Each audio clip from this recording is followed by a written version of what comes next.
Genesis chapter 3, verses 22 to 24. And the Lord God said, Behold, the man is become as one of us, to know good and evil. And now lest he put forth his hand and take also of the tree of life and eat and live forever. Therefore the Lord God sent him forth from the Garden of Eden to till the ground from whence he was taken. So he drove out the man, and he placed at the east of the Garden of Eden cherubims and a flaming sword which turned every way to keep the way of the tree of life.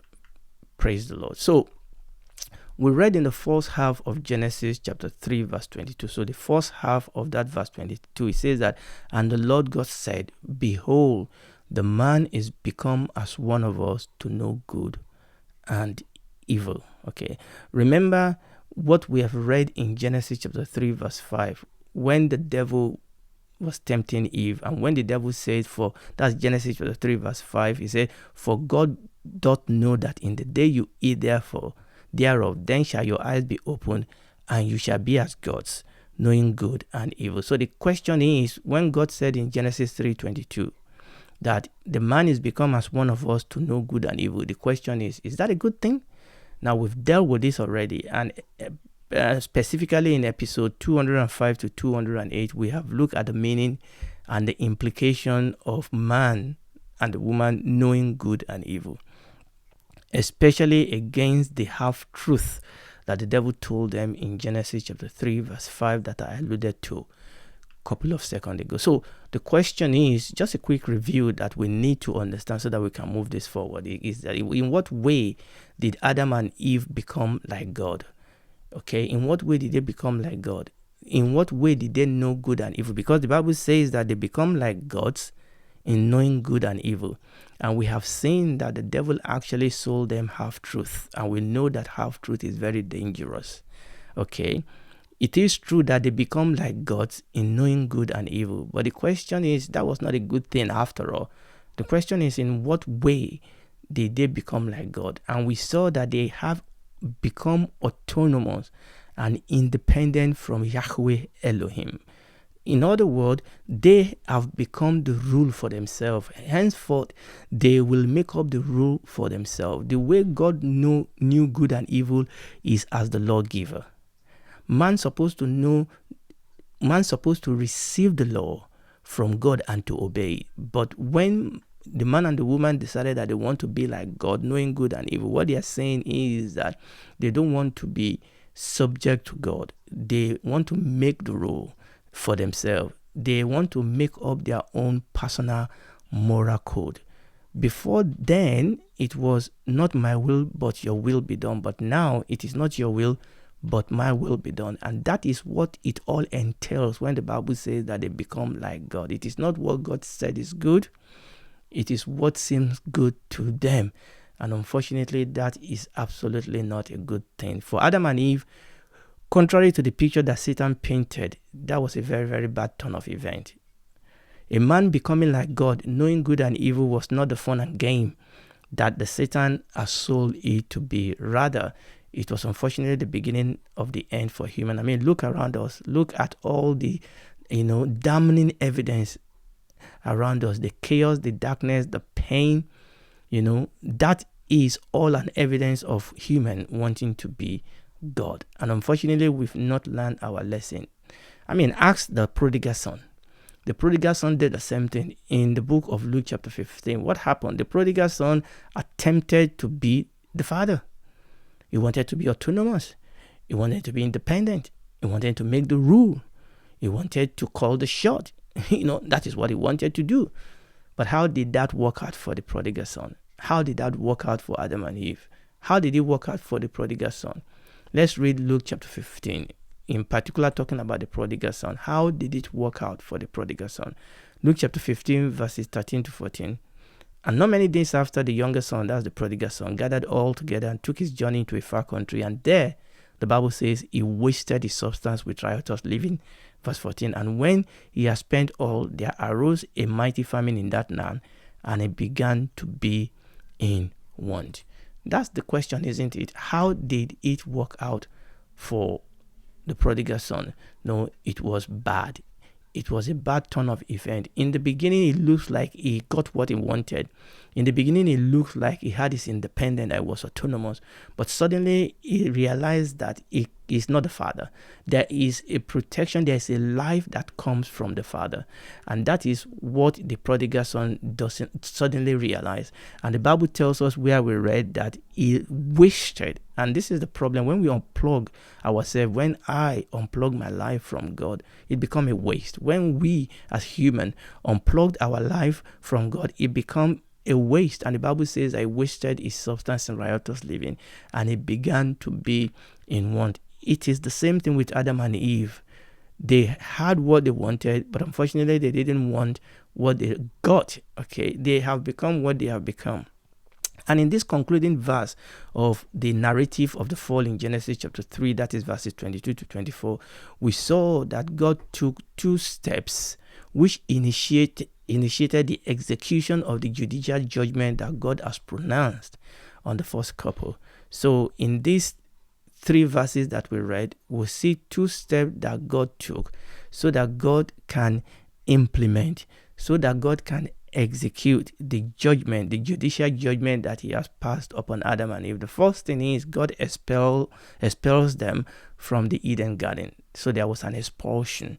God expelled them from the Eden garden. Number 2, God blocks the way back to the tree of life. Remember, the tree of life is at the center of the Eden garden. So God expelled Adam and Eve from the garden.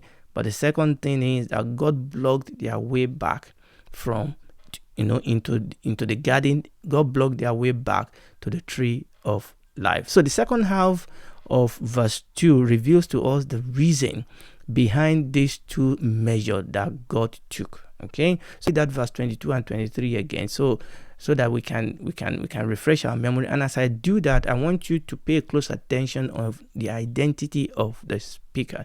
So let's read Genesis chapter 3. We read verse 22 and we read verse 23. And the Lord God said, behold, the man is become as one of us, to know good and evil. And now, why did God do it? What's the reason?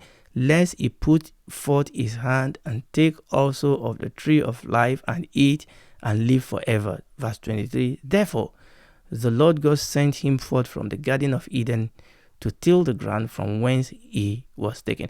Now, I'm going to read those 2 verses again, but this time around as I read, I want you to know how the identity of the speaker actually changed once we move from verse 22 into verse 23. Let's read it again. And the Lord God said, behold, the man is become as one of us, to know good and evil. And now lest he put forth his hand and take also of the tree of life and eat and live forever. But suddenly, verse 23 goes into a second person. Therefore the Lord sent him forth from the Garden of Eden to till the ground from whence he was taken. Now that abrupt and sudden change in the person, that verse goes straight from first person to second person. That abrupt change is very, very important, and I'm going to come to that in a second. Okay, we are encountering in this verse again the tree of life. We encountered the 2 trees, you remember, at the center of the Eden garden previously. So when you go back to our episode, this teaching episode 190 and 191, we actually did mention these 2 trees, but in those episodes we focus more on the trees of the knowledge of good and evil, and I'm not going to go back here to talk about that. But today, for however long the time permits us, we are going to look a little bit more at the tree of life, because that is why God did not want them to come back. So God expelled them from the Eden garden, and God blocked the way back to the tree of life. But let's go back to what I said about the identity, or the identity of the speaker in those 2 verses that I read, verses 22 and 23. I want you to notice how the voice of God drops off at the end of verse 22 almost abruptly, and then the voice of the narrator, most likely Moses, then suddenly pick up in verse 23. So the narrative went from first person, and when it says that, behold, the man is become as one of us, to know good and evil, and now lest he put forth his hand and take also of the tree of life and eat and live forever. That's the first person that was speaking. God was speaking and we're hearing what God was speaking. But suddenly it went from that first person in verse 22 to the second person in verse 23. Therefore, the Lord God sent forth from the Garden of Eden.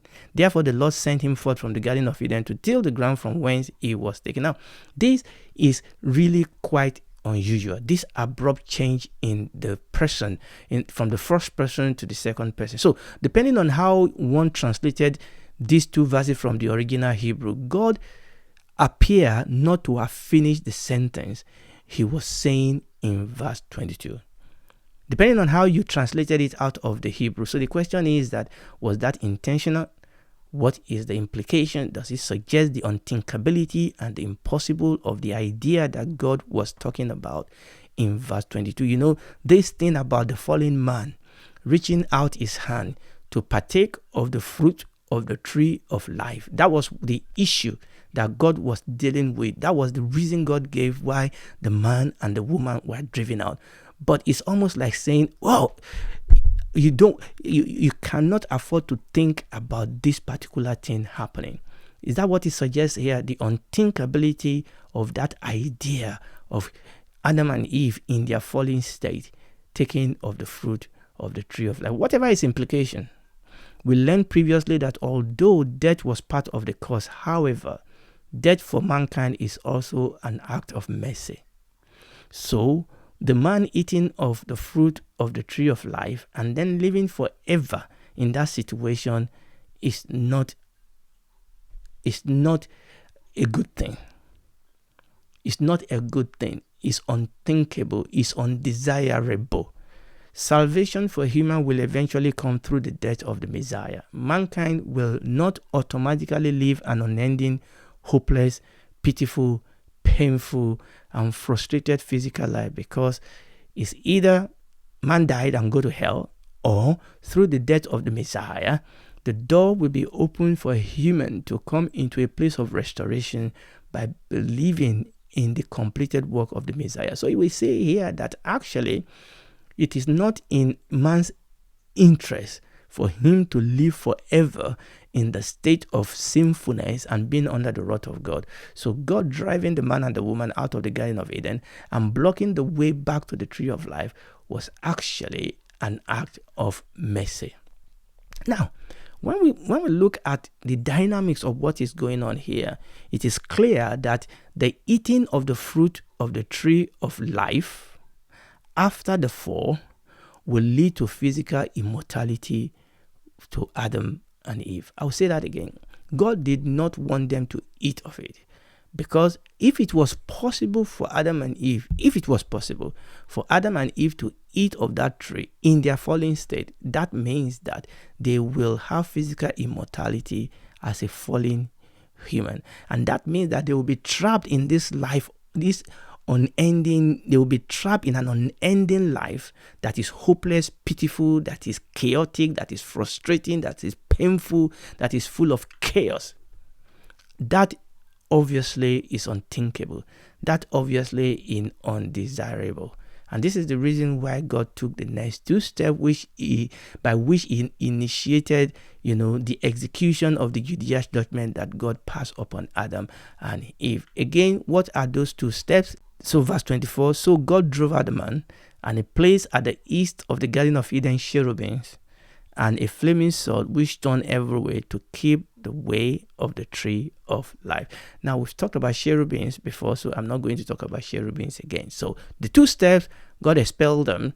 Number two, God blocked the way back to the tree of life. Now, we now know why God blocks the way to the tree of life. The tree of life as a literal object. So when you read through this Bible, this tree of life as a literal object actually disappear from the pages of the Bible here in Genesis chapter 3. So that tree of life as a physical, as a subjective, literal object, as a tree, disappear once God drove the man and the woman out of the Garden of Eden and blocked the way back to the tree of life. That was it. It disappeared from the pages of the written word. But it reappears again in the last book of the Bible. it reappears again in the book of Revelation. So I'm going to read a couple of places in the book of Revelation where the tree of life reappears. And the reason why we are doing this is so that we can have some deeper understanding of this tree. So let's go. Let's read Revelation chapter 2. So the tree of life disappeared in Genesis chapter 3. Now it reappears here in Revelation chapter 2 verse 7. This is the Lord Jesus speaking to the church at Ephesus. And he said, he that has ear, let him hear what the Spirit saith unto the churches. To him that overcometh will I give to eat of the tree of life, which is in the midst of the paradise of God. So the tree of life is still in the midst of the paradise of God. Now, Adam and Eve were driven out so that they may not eat of it. But the Bible says that they that believe, they that overcome, the Lord Jesus said, I will give them to eat of the tree of life. Let's read the next point in Revelation where this tree make an appearance. Revelation chapter 2 verses 1 to 2. And he showed me a pure river of water of life, clear as crystal, proceeding out of the throne of God and of the Lamb, in the midst of the tree of it, and on either side of the river was there what? The tree of life. They bear 12 manner of fruits, and yielded a fruit every month, and the leaves of the trees were for the healing of the nation. Now, I'm going to come back to these verses and pick out one of two things that we need to understand about the tree of life. But what I want you to see here is that the tree of life makes a reappearance in the very last book of the Bible, and in the very last few chapters of the last book of the Bible. Let's read three more verses in Revelation chapter 22. We read verses 12 to 14. And behold, I come quickly, and my reward is with me, to give every man according as his work shall be. I am the Alpha and the Omega, the beginning and the end, the first and the last. Blessed are they that do this commandment, that they may have what? A right to the tree of life, and may enter in through the gate into the city. So we see that the journey of human will go full circle back to the paradise of God, that we as human will have access once again to the tree of life. But that is going to come only through the blood and the cross of our Lord Jesus Christ. Now, I'm going to stop here today. There are a couple of things I still want to say that is important for me to say about this tree of life. But one I want you to see here that we have seen is that they were driven out of the Eden garden. Why were they driven out of the Eden garden? Number two, they were not only driven out of the Eden garden, they were prevented from coming back. They were prevented. They were blocked from having access to the tree of life. And we've seen the reason today why that is so is because God does not want human to live permanently in their fallen state. And by the way, it is incompatible, and I'm going to be looking into that when we come back next time. It is incompatible for them to eat of the tree of life in their fallen state. So actually, God driving them out is compatible with their now state. It is incompatible for them to continue to eat of that tree in their fallen state. Okay? It is incompatible, and anyway, it is undesirable for them to live forever in that state. There are still a couple of things I'm going to say. Remember what I said in the book of Genesis chapter 3, the tree of life seems to disappear from the pages of the Bible and then reappears in the book of Revelation. But I'm going to modify that in the next teaching, because actually in between those, there is a form. Now, very, very important. There is a form in which we encounter the tree of life again, but that will have to wait until our next teaching. And if you are listening to me, listen. The way back is not through any other way. There is no other name that is given among men whereby we might save. It costed God something to bring us back. It costed God himself. For God so loved the world that he gave his only begotten Son, that whosoever believe in him will not perish but have everlasting life. And you dare not take that for granted. Please don't take it for granted.